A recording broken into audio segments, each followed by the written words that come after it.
आज ही Doubtnut app download करें। Doubtnut पर होगा अब आपके सभी मैथ्स, केमिस्ट्री, फिजिक्स और बायोलॉजी डाउट्स का सफाया। बस अपने क्वेश्चन की फोटो खींचो, उसे क्रॉप करो और तुरंत वीडियो सोल्यूशन पाओ। Download now. आइए देखते हैं कि जो हमारा सवाल है वो हमसे क्या पूछ रहा है। सवाल है ट्रांजिशनल एपिथेलियम अकर्स इन। जो हमारी ट्रांजिशनल एपिथेलियम होती है वो किसके अंदर पाई जाती है। नीचे दिए गए हैं हमें 4 ऑप्शन, अलग अलग ऑर्गन्स के बारे में हमें बताना है कि उनमें से किस ऑर्गन में हमारे पाए जाते हैं ट्रांजिशनल एपिथेलियम की लेयर। तो आइए देखते हैं, डिस्कस करते हैं एक एक करके। सबसे पहले मैं बात करना चाहूँगा यहाँ पे दोस्तों ट्रांजिशनल एपिथेलियम के बारे में। एपिथेलियम हमें पता ही है, जो आउटर मोस्ट लेयर हमारी होती है या फिर कवरिंग लेयर होती है उसको हम बोलते हैं एपिथेलियम। ठीक है, तो ये तो हमें क्लियर हो गया कि एपिथेलियम आखिरकार होता क्या है। अब बात करूँ मैं अगर ट्रांजिशन वर्ड के बारे में, तो जो ट्रांजिशन वर्ड का मतलब होता है वो ये होता है कि जब एक कंडीशन किसी दूसरी कंडीशन में चेंज हो रही है उसको हम बोलते हैं ट्रांजिशनल। मतलब कंडीशन अगर हमारी चेंज हो रही है तो उसको हम बोलते हैं ट्रांजिशनल कंडीशंस, ट्रांजिशन भी बोलते हैं। यहाँ पे बोला जा रहा है ट्रांजिशनल एपिथेलियम, तो बता दूं मैं यहाँ पे जो ट्रांजिशनल एपिथेलियम होती है वो होती है एपिथेलियम जो कि अपना साइज है और शेप है वो चेंज कर सकती है इन अकॉर्डेंस भी। मतलब किसके बेसिस पे? शेप और size of organ. Says shape और साइज जो ऑर्गन की होती है अगर वो बढ़ती है या घटती है तो जो उसके अंदर प्रेजेंट होती है ट्रांजिशन एपिथेलियम उसका भी साइज बढ़ता है या घटता है। तो हमें ये तो बात पता चल गई कि ट्रांजिशनल एपिथेलियम आखिरकार होती क्या है। बात कर लेता हूँ मैं यहाँ पे दिए गए ऑप्शन है उनमें से कि किसके अंदर हमारी ट्रांजिशनल एपिथेलियम पाई जाती है। तो मैं बात करना चाहूँगा सबसे पहले ऑप्शन ए के बारे में, जो कि हमारा ब्लड वेसल्स। अगर मैं बात करूँ ब्लड वेसल्स के बारे में, ब्लड वेसल्स का काम होता है कि इनके अंदर से जो है वो ब्लड फ्लो करता है। ये परमेबल भी होती हैं, कई बार इनके अंदर ऑक्सीजन भी डिफ्यूज हो जाती है, बाकी चीज़ें भी डिफ्यूज हो जाती हैं। तो बात करूँ तो ये जो होती हैं हमारी, इनके अंदर जो टिश्यूज प्रेजेंट होते हैं, एपिथेलियम प्रेजेंट होती है, वो होती है हमारी सिंपल स्क्वैमस एपिथेलियम।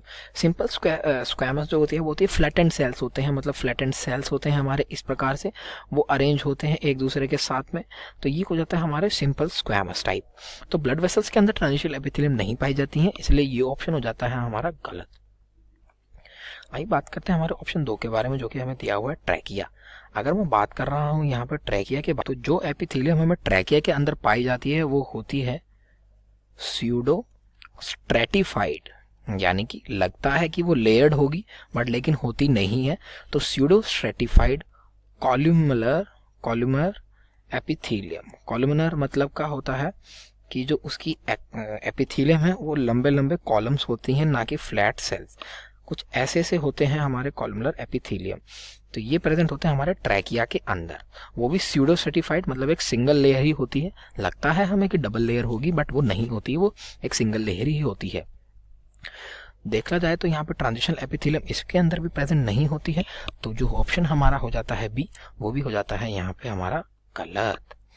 बात करते हैं हमारे ऑप्शन सी के बारे में, जो कि दे रखा है हमें किडनी या फिर रेनल। अगर मैं बात कर रहा हूँ किडनी की, तो किडनी के अंदर जो सेल पाए जाते हैं वो हमें पाए जाते हैं simple cuboidal. Simple cuboidal cells या फिर एपिथेलियम हमारी किडनी के अंदर पाई जाती है। यहाँ पे जो सिंपल क्यूबॉइडल एपिथेलियम होती है उसका रोल होता है एब्जॉर्प्शन के अंदर। जैसे कि हमें पता ही है जो हमारा किडनी का काम होता है वो होता है हमारे वाटर को एब्जॉर्ब करना, और जो यूरिन या वेस्ट प्रोडक्ट होते हैं उसको ये एलिमिनेट कर देती है। तो यहाँ पे जो सिंपल क्यूबॉइडल एपिथेलियम होती है वो मदद करती है हमारे एब्जॉर्प्शन के अंदर।